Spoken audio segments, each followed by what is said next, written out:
This is Hansshow new retractable electric running board for your R1S. It's also available for the R1T. So we have them now ready for the 2025 as well as 2024 or prior. So you can see there, it works with the door opening and closing.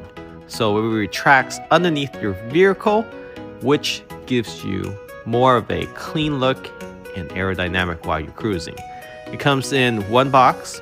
You have two lightweight running boards, one for the left, right side, with 3 brackets for each side of the vehicle. First, what you want to do is remove the tray from your front cargo space. And this gives you access to the power and also be able to fish the wires through the panels to the running boards as well as to the cabin canvas connector. So that's how it looks like without the tray. Very easy to remove. This is the quick adapter that connects to the passenger side front seat on the A-pillar to your canvas adapter. So what you want to do first is remove the side trim, and then underneath your glove box there is another trim to remove the panel. So using the pry tool, you will be able to pry open from the top corners and then getting more access to the bottom trim. It pops right out. There are a few screws, hex screws, that you want to remove prior to popping them out. So the blue one is lower CAN bus signal and the green one is the higher voltage CAN bus signal. So it's at the second row. Second row you come from the right side, the green one and the blue one. Green is the high voltage and the blue is low voltage.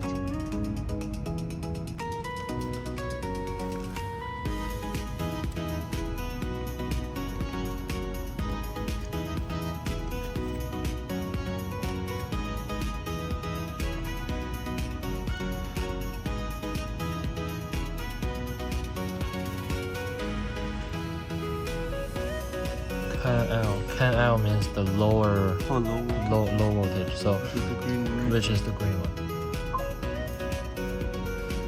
Get this over the wire. That's the blue one. Yeah, that's the blue one. So that's the low voltage. I thought the green was low voltage. No, bro. The green one is the low voltage. And clip it. Oh, use the pliers. Yeah. So we use the pliers. Yeah. So right now, so you clip it in. Oh fuck.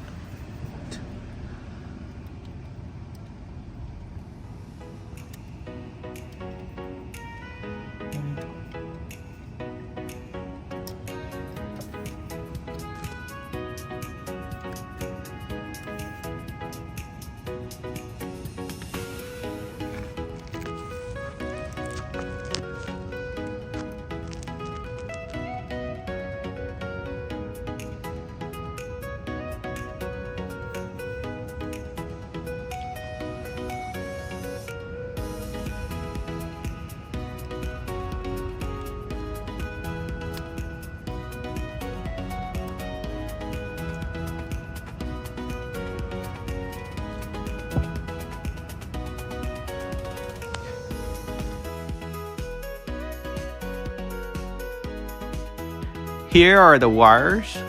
Really, there's only 4 wires from that computer module. One goes from the power source into the cabin, into connecting that harness adapter that you just installed. And you want to fish this through next to the vent. There's an opening at the firewall with a grommet. Using a fish tool, you want to push the fish wire through that opening and then taping the other end with electrical tape with the smallest wire from the computer module, and then fish it all the way through, leaving some slack for you to be able to still have the computer module on the floor of where your front tray is located. So that's the wire that you will be fishing through, the smallest of the 4. And then there's a second smallest of the 4. This connects to the battery. So this is the battery source where it gets power to the actual running board. So red to red and black to black. So you want to install the black first, then the red.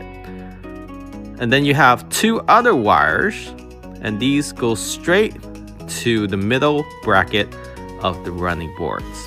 And that is the motorized bracket.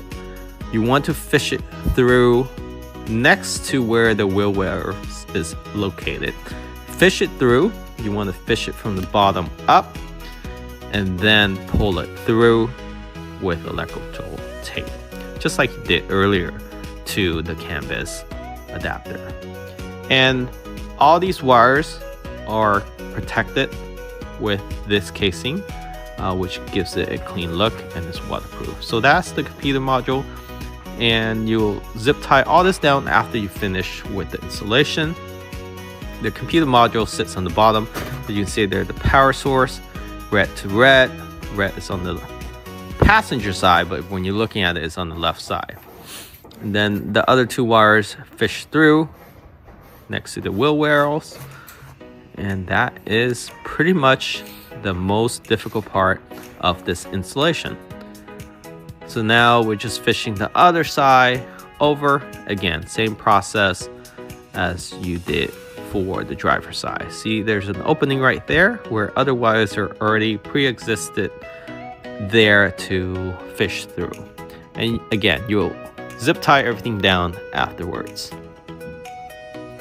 So this is just another angle on how it was fished through.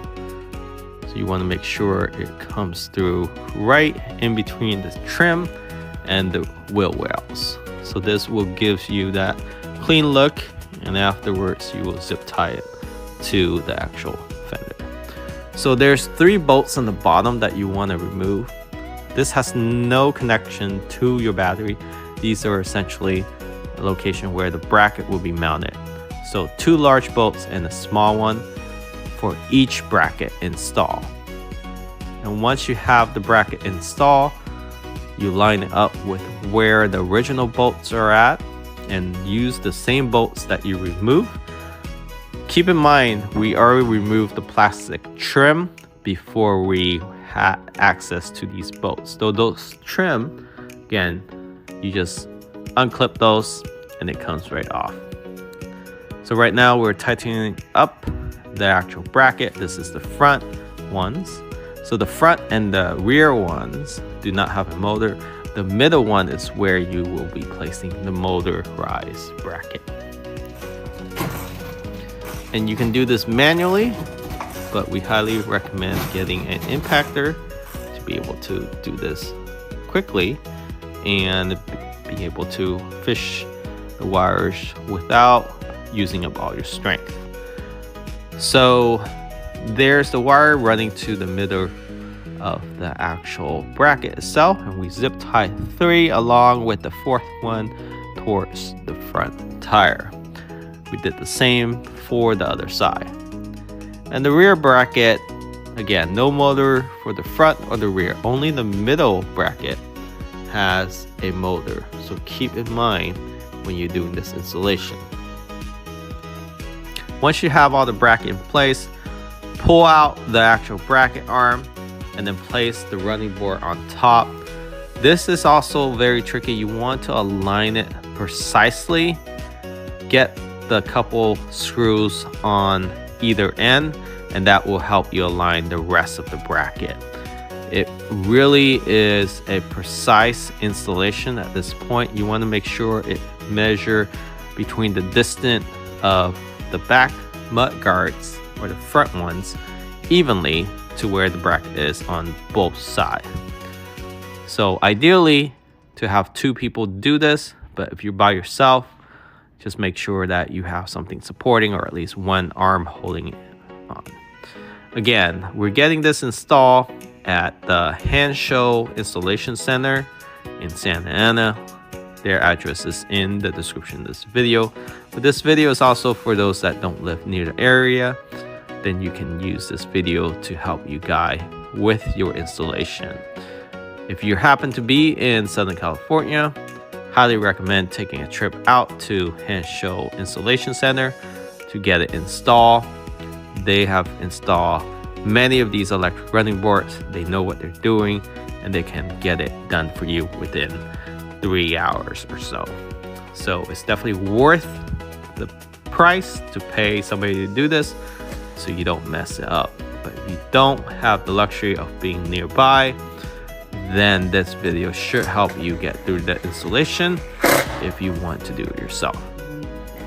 So again, just putting all the small bolts back onto the bracket and the actual running board. So now you can see there, it works flawlessly. The mode is very quiet.